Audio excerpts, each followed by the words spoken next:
lift your hands and just worship him? He deserves the glory. He deserves the honor. Come on, worship. Open your mouth and begin to speak to him. Come on, open your mouth and let the Spirit just begin to flow out of you. My heart, my mind, my soul belongs to you. My love.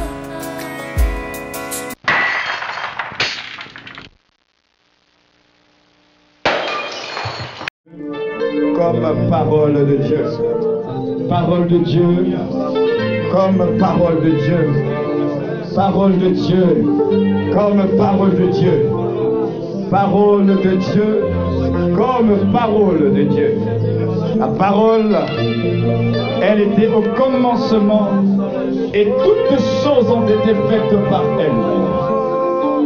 Rien de ce qui existe n'a pas été fait sans elle. En elle était la vie et la vie était la lumière des hommes. Ce soir, je prie que personne ne soit privé de la grâce de Dieu. Un homme et une femme s'est disposé. Alors Seigneur, parle encore tes serviteurs, écoute ce soir. Donne gloire à ton merveilleux nom qui est invoqué en ces lieux. Que Jésus-Christ seul, soit honoré en ces lieux. Car il est digne de tout recevoir et de tout avoir. Que son nom soit béni. Que son nom soit béni. Seigneur, je ne suis qu'un serviteur inutile. Mais je te demande maintenant de me rendre utile pour un homme et une femme qui a quitté sa maison, son activité, non pas pour venir voir un homme, mais pour écouter la voix de Dieu à travers un instrument humain. Alors Seigneur, parle encore ce soir, tes serviteurs, écoute, instruis, avertis, relève, console, restaure, bénis, guéris, affranchis, révèle-toi. La Bible dit que venez écouter, votre âme vivra. Et la foi vient de ce qu'on entend. Et ce qu'on entend vient de la parole de Christ. Oui, Seigneur, nous voulons la recevoir ce soir telle qu'elle est. Parole de Dieu. Puissance de Dieu. Est-ce que toute la gloire te revienne encore ce soir en ces lieux? Ainsi, avec action de grâce, nous avons prié et avec ton peuple, on peut t'offrir une offrande d'acclamation pour le roi des rois. Acclame le Seigneur ton Dieu. Acclame Jésus de Nazareth. Alléluia. Alors j'aimerais que tu dises juste à quelqu'un à côté de toi, tu es au bon endroit ce soir. Dis-lui, le Seigneur a une parole pour toi. Et enfin, dis-lui, ne sois pas privé de la grâce de Dieu. Ah oui, ne sois pas privé de la grâce de Dieu. Le Seigneur vous aime. Et ce soir, nous sommes à un rendez-vous divin. Et assurément, Dieu va parler à quelqu'un, à un homme et à une femme. Que son nom soit béni, béni et béni. Nous allons parler de celui qui nous rassemble ce soir en ces lieux. Il s'agit de notre Seigneur. Votre présence confirme réellement qu'il est. La Bible dit que nous ne nous connaissons pas selon la chair, mais selon l'esprit. Et c'est lui qui nous rassemble différents horizons, différentes cultures. Et c'est une grâce ce soir d'être dans sa présence. Amen. Vous savez, lorsque nous parlons de Dieu, nous sommes dans un domaine qui est assez difficile. Parce que Dieu, personne ne l'a vu.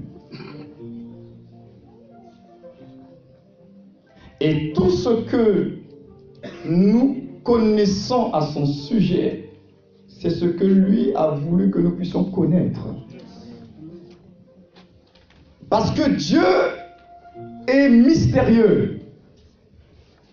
Il est du domaine du mystère. C'est-à-dire que ton intelligence ne peut pas comprendre Dieu.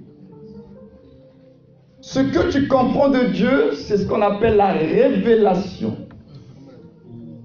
C'est-à-dire que Dieu lui-même a voulu, dans son éternité, dans son mystère, montrer aux hommes un aspect, une facette, une partie de ce qu'il est.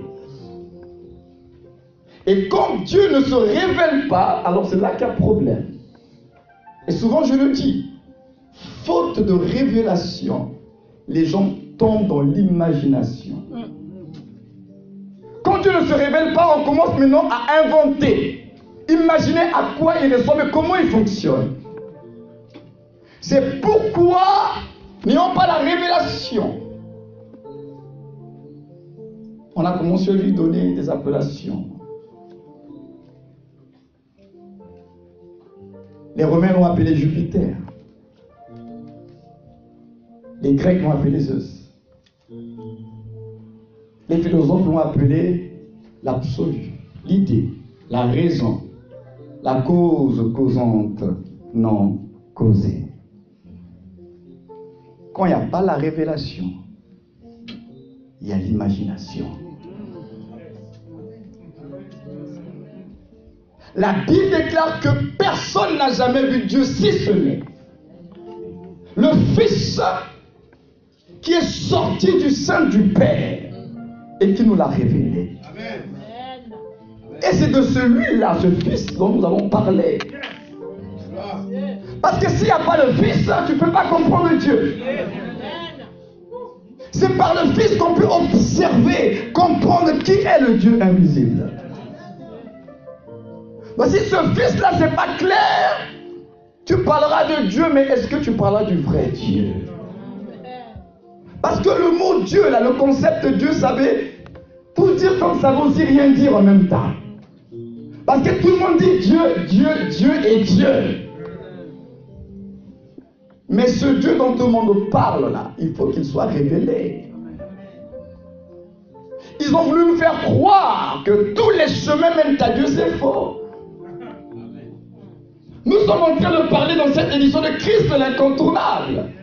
Tous les chemins ne mènent pas à Dieu, il y a un chemin. Il y a une seule porte qui conduit vers Dieu. Il a dit personne ne peut voir le Père, aller vers le Père si ce n'est que par moi. La gloire de Dieu était dans le tabernacle, mais le tabernacle n'avait pas plusieurs portes. Il n'y en avait qu'une seule. Et sans cette porte-là, vous n'avez pas accès à la gloire de Dieu. Donc on ne nous raconte pas des histoires, on prie tous le même Dieu. Non, un seul chemin, une seule porte.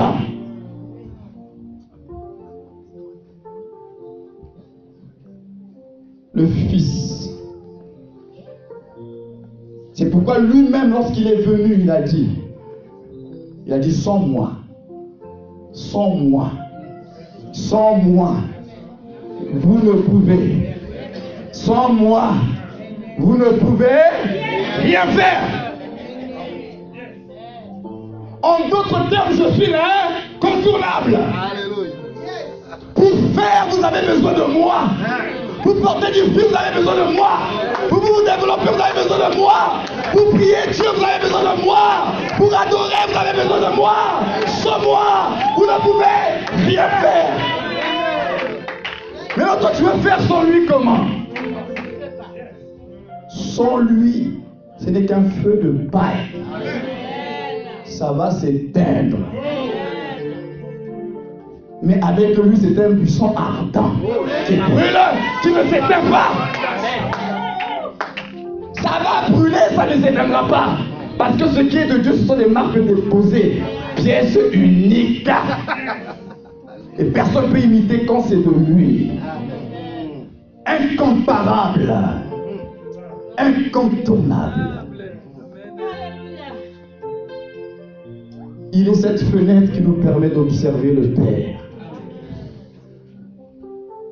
Donc on a des raisons de connaître celui qui est l'incontournable. Celui qui a Jésus, il a tout. J'aime bien Paul quand il parle de lui, il dit il est le tout en tous. Il est le tout en tous. Et j'aime bien affectueusement dire, il est celui en qui, par qui et pour qui je fais toutes choses. Celui en qui, par qui et pour qui Dieu fait toutes choses. C'est pourquoi j'aimerais vous dire, frères et sœurs, Dieu est un mystérieux. Mais en Dieu mystérieux, là, il y a des dispositions. Nous sommes en train de parler de Christ.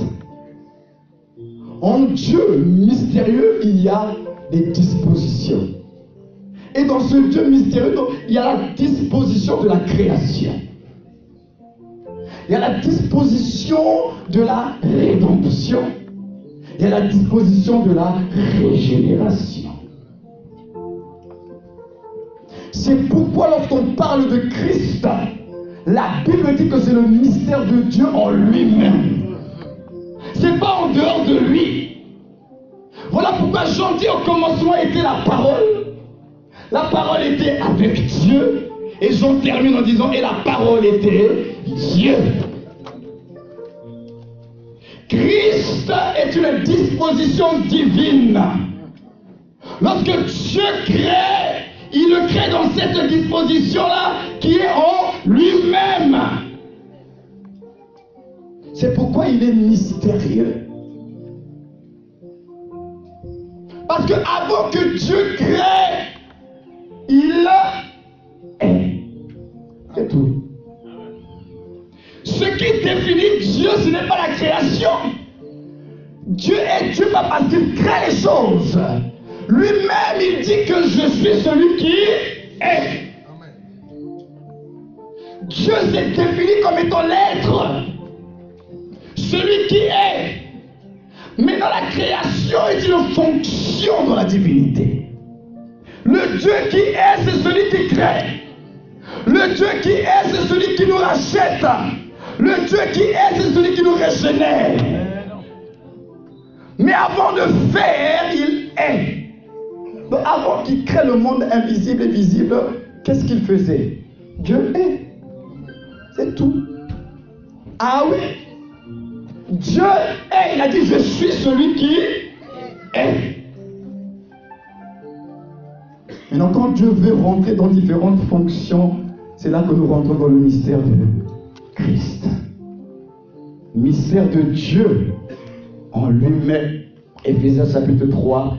Ouvrons nos Bibles pour découvrir cela. Verset 9. Éphésiens chapitre 3. Et nous allons voir ce soir, en introduction, justement toutes les raisons qui nous encouragent à nous attacher au Seigneur, pourquoi il est l'incontournable. Éphésiens chapitre 3. À partir du verset 8, c'est notre apôtre qui parle, l'apôtre de l'Église, l'apôtre des païens, Paul. Éphésiens chapitre 3, verset 8. Écoutez ce qu'il dit. À moi qui suis le moindre de tous les saints, cette grâce a été accordée d'annoncer aux païens, nous autres là, les richesses incompréhensibles de Christ. Verset 9. Et de mettre en lumière, il dit bien mettre en lumière, le moyen de faire connaître le mystère caché. Le mystère caché de toute éternité où? En Dieu, qui a créé toutes choses.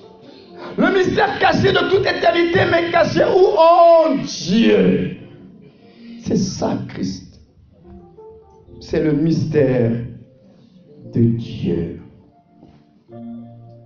En Dieu, il y a la création, la rédemption, La régénération, 3 fonctions principales. Maintenant, nous allons parler demain, par la grâce de Dieu. Là, je vais poser le cadre ce soir. Demain, nous parlerons de l'agneau. Avant la fondation du monde, l'agneau qui ôte le péché du monde et l'agneau assis sur le trône. Ça, c'est demain. C'est en rapport avec Christ. Mais ce soir, je veux nous faire comprendre pourquoi. Vraiment, pourquoi nous disons qu'il est incontournable. Ce n'est pas une affaire de slogan. Dis à ton voisin, ce n'est pas une affaire de slogan. Parce que ça peut avoir l'air de slogan. Non, ce n'est pas une affaire de slogan. C'est une affaire de vérité. Ce n'est pas des slogans. Hein? Et pour que vous puissiez être rassurés que ce n'est pas des slogans, je n'ai pas d'autre choix que de vous emmener dans les Écritures. Ce n'est qu'à travers les Écritures que vous pouvez avoir cette foi-là et sortir ce soir en disant que oui, c'est vrai, il est l'incontournable. Alors je vais vous inviter à ouvrir vos Bibles. On reste toujours avec Éphésiens chapitre 1, verset 3. Éphésiens chapitre 1. Et ma prière est qu'au sortir de cette séminaire, que l'amour que vous avez pour le Seigneur puisse grandir. L'amour pour la parole puisse vraiment grandir. Ça, c'est ma prière. Éphésiens chapitre 1er, verset 3. Béni soit le Dieu et Père de notre Seigneur Jésus-Christ, qui nous a bénis de toute bénédiction spirituelle dans les lieux célestes en... Tu es béni en qui? S'il n'y a pas Christ, est-ce que tu es béni? Donc déjà, c'est un élément important. Pas de Christ, pas de bénédiction spirituelle. En lui, Dieu nous a élus avant la fondation du monde. L'élection divine se fait en qui? C'est en Christ. Pas de Christ, pas d'élection divine. Pas de Christ, pas de choix divin. Donc c'est en Christ que Dieu t'a élu. Dieu t'a choisi. C'est en lui. C'est pas en dehors de lui.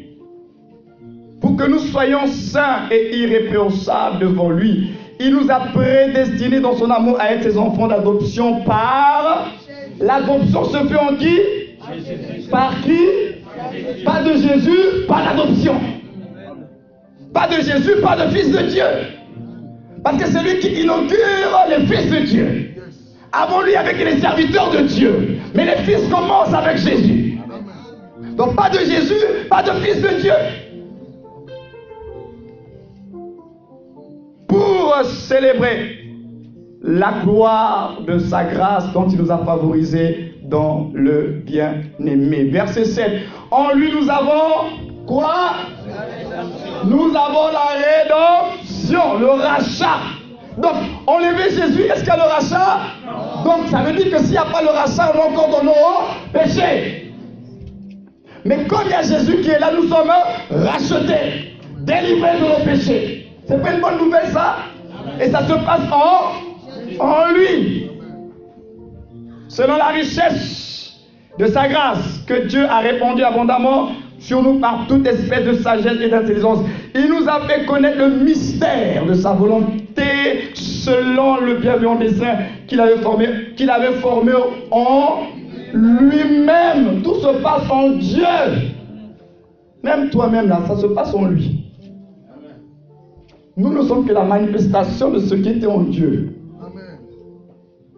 Tu es là en chair et en os, ça ce n'est que la manifestation. Mais tu existais déjà dans la pensée éternelle de Dieu.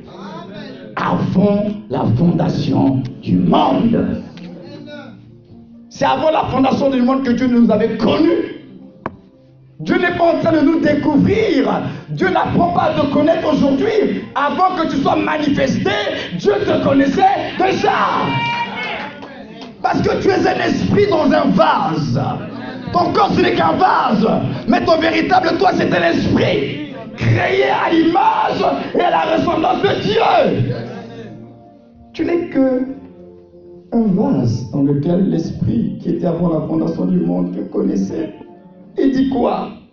Pour mettre exécution, lorsque les temps seraient accomplis, de réunir toutes choses en Christ, celles qui sont dans les cieux et celles qui sont sur la terre.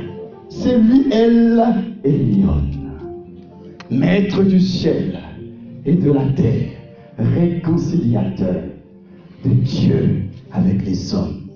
C'est lui qui ramène la paix entre les hommes et Dieu. S'il n'y a pas lui là, nous sommes encore en conflit avec Dieu. S'il n'y a pas lui là, nous sommes encore séparés de Dieu. Mais grâce à lui, la paix entre le ciel et la terre a été instaurée. Et avec ça, on ne va pas l'aimer davantage, notre Seigneur.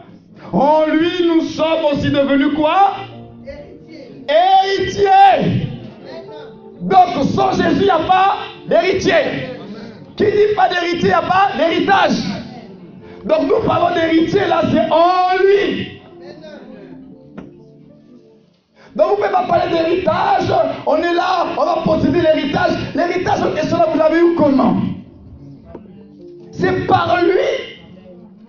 Donc, si vous enlevez Christ, là, il n'y a plus d'héritage. Pas d'héritier. Donc, vous êtes, et nous sommes devenus rien. C'est lui qui nous fait devenir héritier en Christ. Ce n'est pas des slogans, c'est la Bible qui les dit. Ayant été prédestinés suivant le plan de celui qui opère toutes choses d'après le conseil de sa volonté, afin que nous servions à célébrer sa gloire. Nous qui avons espéré en Christ, en lui, vous aussi, après avoir entendu la parole de la vérité, l'évangile de votre salut, en lui vous avez cru et vous avez été sans lui il n'y a pas le Saint-Esprit. Sans lui, il n'y a pas de Saint-Esprit. C'est grâce à lui que l'Esprit vient. Et ça, on le verra demain, quand on va parler de l'agneau assis sur le trône. Pourquoi il est assis sur le trône? À cause de cette affaire de Saint-Esprit. Tant qu'il n'était pas assis sur le trône, l'Esprit ne pouvait pas venir. Nous avons été scellés de l'Esprit à cause de lui. Donc on est content de parler en langue, de prophétiser, d'avoir les dons. Mais nous avons eu ça par qui? C'est par lui, hein? Ah oui. Donc on ne peut pas vivre sans lui. Non.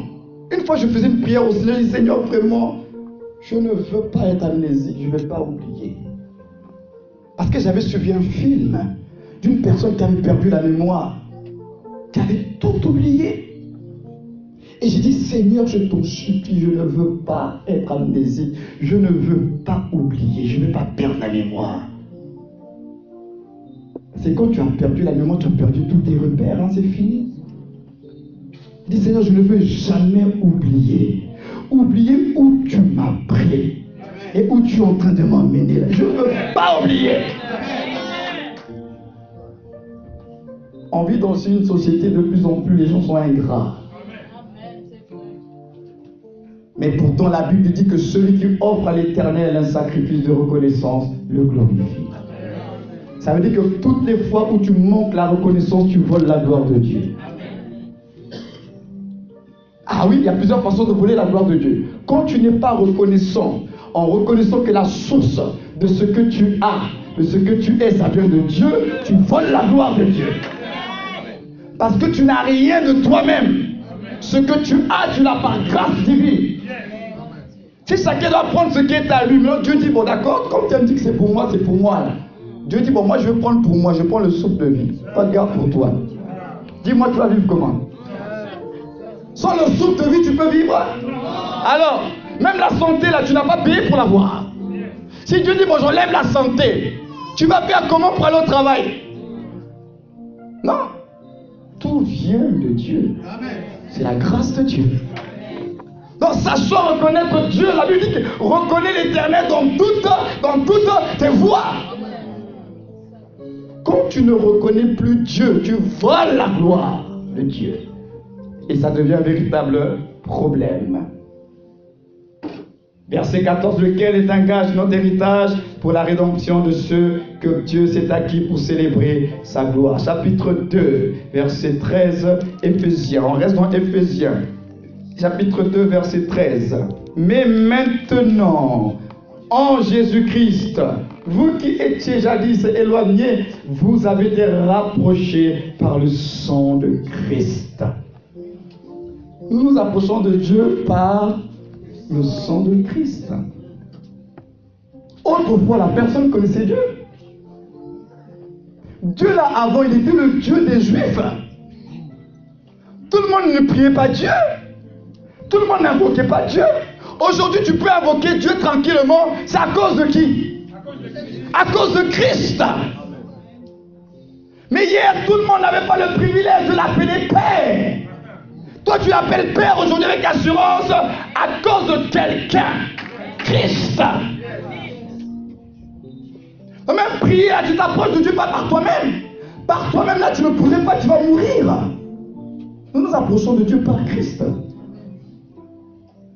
C'est une grâce, frères et sœurs. Car il est notre Père. Il est notre Père. Il est notre Père. Et la suite du verset, vous voyez qu'il est le réconciliateur. Celui qui ramène la paix, comme je l'ai dit tout à l'heure. Verset, chapitre 3. Verset 8. Et je vous encouragerai à lire tout le livre d'Éphésiens et de Colossiens. Tranquillement chez vous à la maison. Ça, on l'a lu déjà. Il dit à moi qui suis le moins de tous, cette grâce m'a été donnée. Colossiens. Allons-y dans Colossiens. Je veux juste nous donner ce plaisir-là ce soir, que Christ est incontournable dans notre vie. Tout ce que nous faisons pour Dieu, ça doit passer par lui. On existe, c'est à cause de lui. S'il n'y a pas de Christ, non, on ne peut rien faire. Dieu, on ne le sert pas dans la chair, on le sert en esprit. On dit le Fils est l'image du Dieu invisible, le premier-né de toute la création. Verset 16. Car en lui ont été créées toutes les choses qui sont où? Dans les cieux et sur la terre. Les visibles et les invisibles. Trône, dignité, domination, autorité. Tout a été créé par lui et pour lui. Même le diable a été créé par lui. On dit que tout a été créé.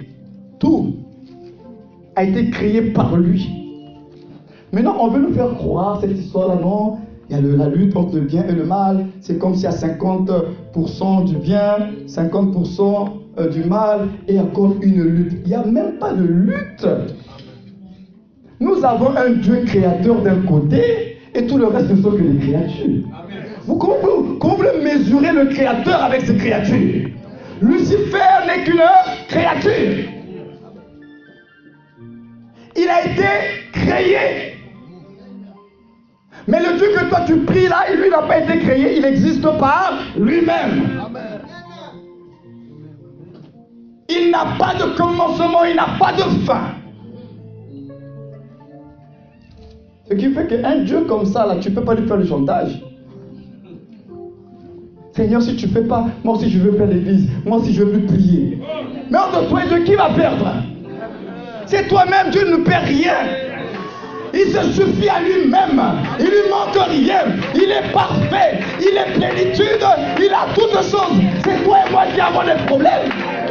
Mais si tu ne vas pas prier, qui va avoir mal? C'est Dieu ou c'est toi? Arrêtons de faire le chantage à Dieu. Dieu peut exister, il n'a pas besoin de toi, il n'a pas besoin de moi. Il existe par lui-même. Il se suffit à lui-même. Donc tout ce que Dieu fait là, c'est pour notre bien. Hein? Mais nous, on fait des chantages.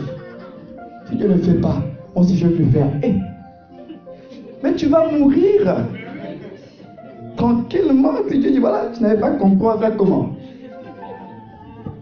Ah oui, frères et sœurs. Il a tout créé en Christ. Donc la création se fait en Christ. Voilà pourquoi je vous ai dit tout à l'heure, Dieu est créateur dans cette disposition qui est Christ. C'est en Christ. Donc vous devez comprendre que Dieu s'est disposé pour nous. Dieu s'est disposé pour l'humanité. Dieu s'est disposé. Et dans cette disposition divine du Dieu mystérieux, il y a la création, il y a la rédemption, il y a la régénération par le Saint-Esprit. Amen.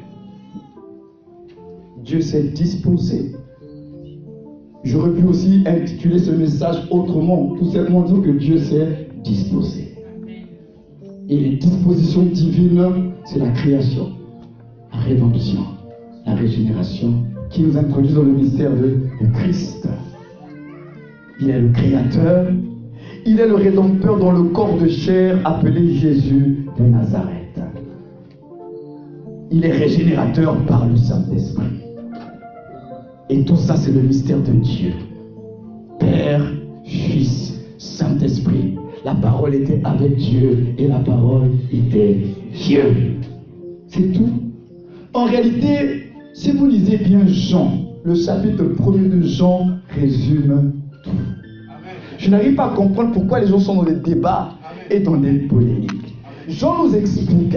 Au commencement était là la parole. La parole était avec Dieu. On a l'impression qu'ils sont deux, il y a une pluralité. Mais Jean termine en disant que la parole qui était avec Dieu, finalement, c'était Dieu lui-même. Mais là, où est le problème? Qu'est-ce que vous ne comprenez pas? Et il dit, la parole s'est faite chair. Mais dans cette parole qui est au commencement, qui s'est faite chair, c'était Dieu lui-même. Et elle habitait parmi nous, le mystère d'Emmanuel. Dieu parmi nous. Jésus-Christ est venu pour matérialiser la parole. Mais donc, qu'est-ce qui est compliqué à comprendre là-dedans? Il est Dieu. Jésus, c'est le vase, le tabernacle, le temple de Dieu qui est esprit. Jean nous dit tout, mais on ne comprend pas. Il est l'image de celui qui est invisible à travers son corps de chair. Parce que Dieu est invisible et mystérieux. Frères et sœurs, on ne peut pas faire les choses sans lui.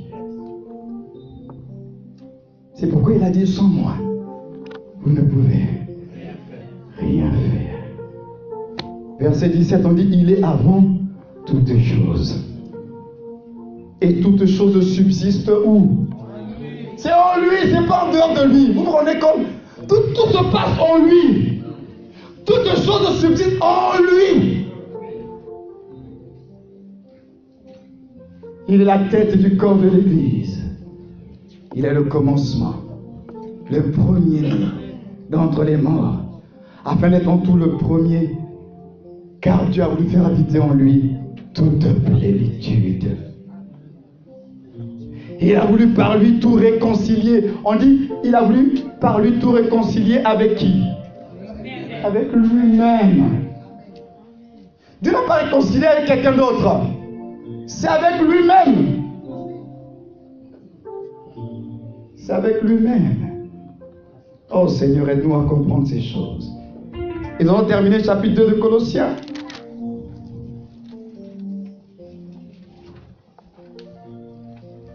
Verset 9.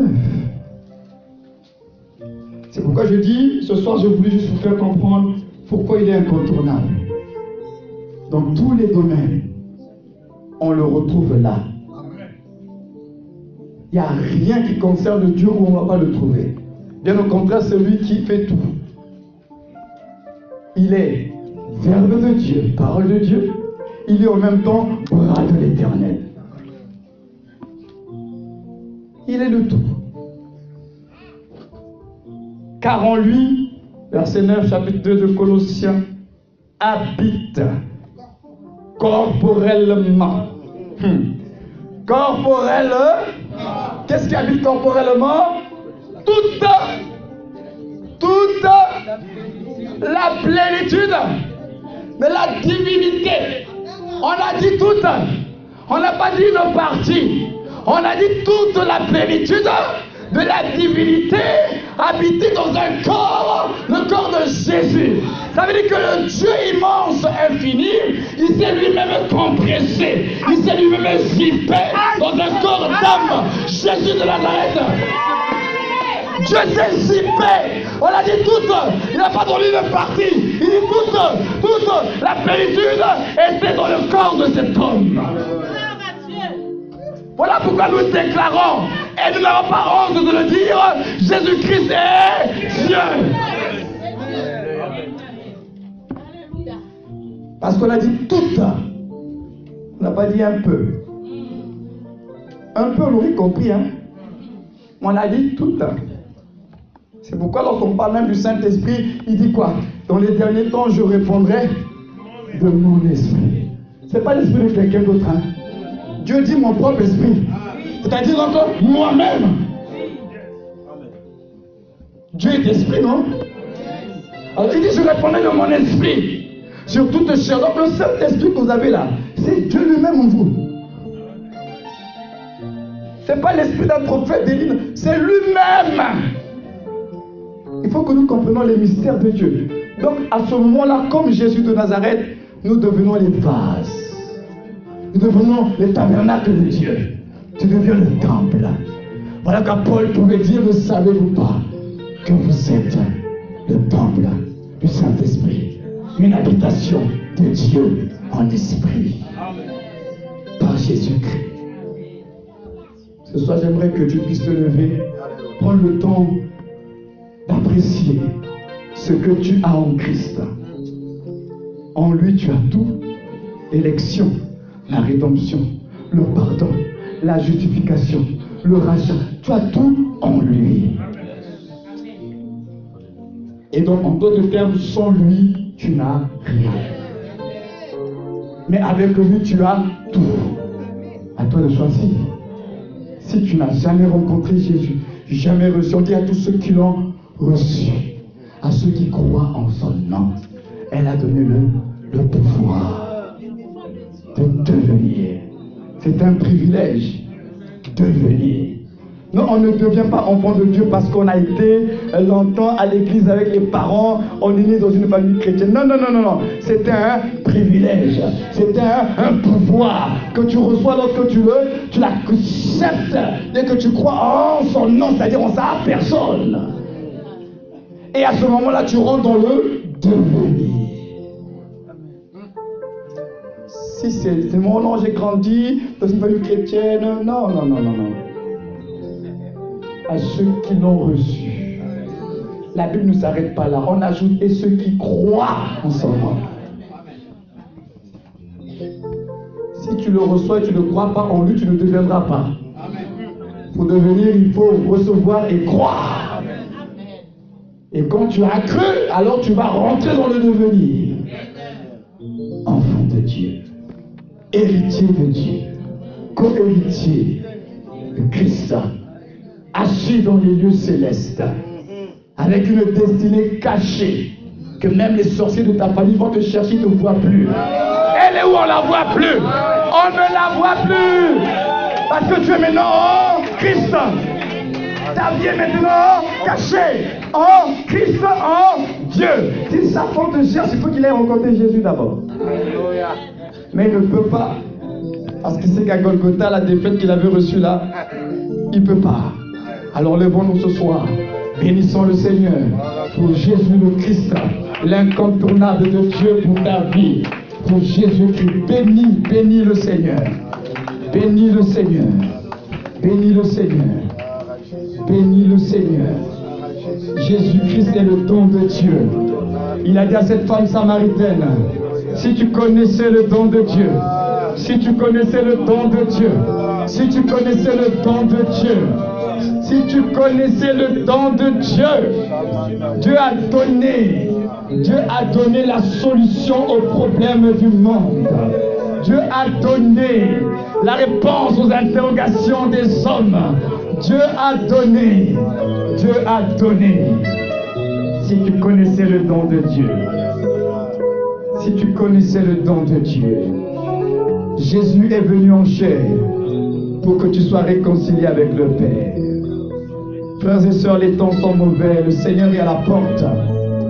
Nous vivons des moments où tu dois être sûr que tu es réellement converti, que tu es réellement dans la foi, parce que lorsqu'il reviendra, il viendra chercher son église, son épouse.